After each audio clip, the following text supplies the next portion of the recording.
Welcome back to Man Cave Meals. It is Saturday, March the 10th. One of the things we're going to do today is have a look at the modifications I've done to the ash pan and air intake vents to seal it up. One of the questions that I'm getting most frequently on this thing is, will it cook at 225 degrees? That seems to be a magic number for a lot of people. I typically don't cook that low, but there's a lot of concern about that, so we're going to have a look.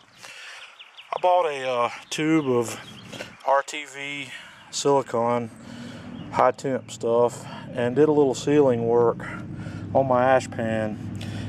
It's not pretty, but it's functional. As you can see, I put a bead of that all the way around where the pan seals into its cover, because there were a few spots there where air was able to get in. I also put a bead around the air intake vent itself on the top and along the bottom. And what I can't show you here immediately is I did take the air vent off. That stopper screw comes out. There's a screw in the middle, and then there's a screw here. Those three screws come out and the air vent lifts off. I did put a bead around the inside of here also and put it back on and sealed it up. So I'm planning to cook a pizza this evening, but before I do that, what I'm going to do is I'm going to fire this grill up and see if we can't park it right in the 225 degree range, which is what people are interested in. I'm going to light it up a little different. I'm going to load up some lump charcoal, and then I'm only going to put one or two pieces of lit lump in there, and we'll inch it up to 225 and work from there. Okay, I don't know if you can see down in here, we've got 3 or 4 relatively small pieces of lump in my starter chimney, and I've got a Weber starter cube here we're going to light up. And then we'll just get those couple pieces of lump going, and when they're ready, we'll dump them in.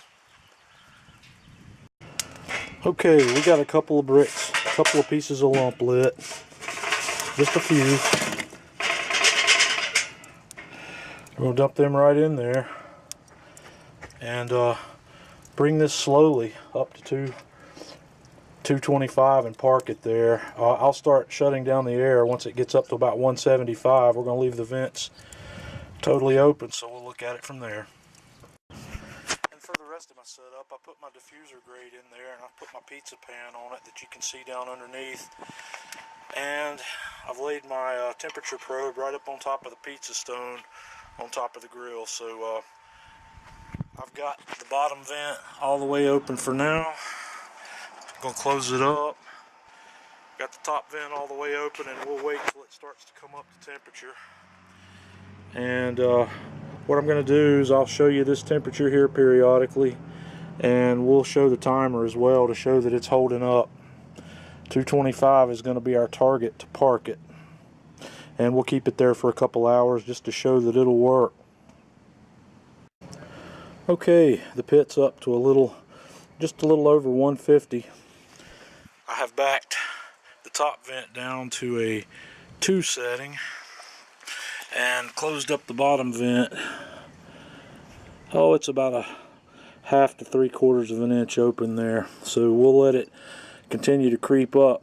The trick here is not to overshoot your temps, so if you were actually going to cook in this configuration, you would want to get your meat on before the pit temp got up to 225.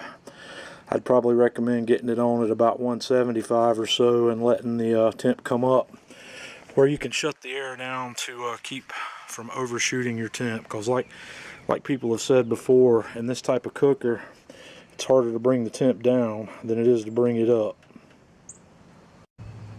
Okay, as we approach the 200 degree mark, I've backed down the air a little bit more.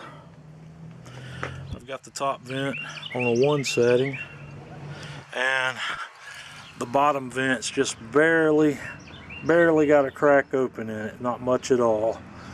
And we'll continue to watch that and watch till we get to the 225 mark. Okay, now that we're at the 220 mark roughly, I've started my kitchen timer to time this cook. And what I'm going to do now is I'm going to shut the lower air vent all the way down to make sure that the temperature stops climbing. We'll shut it down all the way and watch the temperature for a little while. And if it starts to go down, then we'll play with the vent a little bit. But it's probably still going to creep up a few degrees from here, so we'll just watch as it goes and see how it goes from here. Hopefully we're going to, just to prove this point, I'm going to let it, stay in the 225 range, give or take 10 degrees or so for an hour and a half, maybe 2 hours. While we're watching the temperature on the Akorn over here, for those of you that are really interested in the low and slow world, I highly recommend you build one of these guys. Build yourself a big ugly drum smoker. These guys are awesome. You can build it for a good bit less money than you can buy that Akorn. You can build it as cheaply or as expensively as you want. I've got this guy set up for two. It'll cook two 22.5 inch grates. I've only got one in there at the moment, but I've got racks up high for a second one, and I've got a dome lid that I can use on here. The air control in this thing is phenomenal. Seals up really tight. I've got a couple of ball valve adjustments where I can adjust ball valves. I've got another 3/4 inch outlet on the back, and down there also I've got my Guru adapter. But this thing will just flat out cook a lot of meat, and you can park that at whatever temperature you like, no problem. This little guy right here is the mini Weber Smoky Mountain, which is, we call it. It's built out of a Smoky Joe portable charcoal grill and a cheap tamale pot that you buy at Walmart. It's also a really good smoker. Instructions for those, if you want to see how I built both of these, there's a UDS page on my blog at bbq.setzler.net. You can find the link to that at the beginning of this video.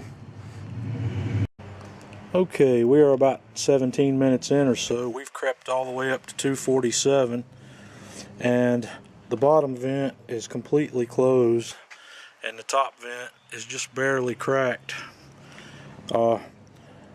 We'll see how it goes. I'm not sure if 225 is actually achievable here or not.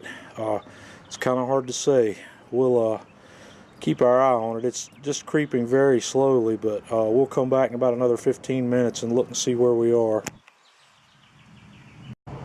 Okay, here we are, 30-minute mark. We're still at about 246. The temperature actually did come down a degree.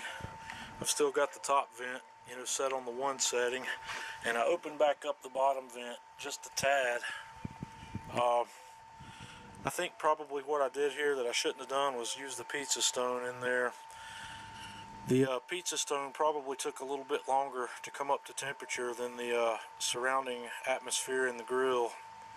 I didn't even think about that when I put it in, but I probably should have started shutting my air down a little earlier to park it at 225. So we'll just watch it from here a little bit.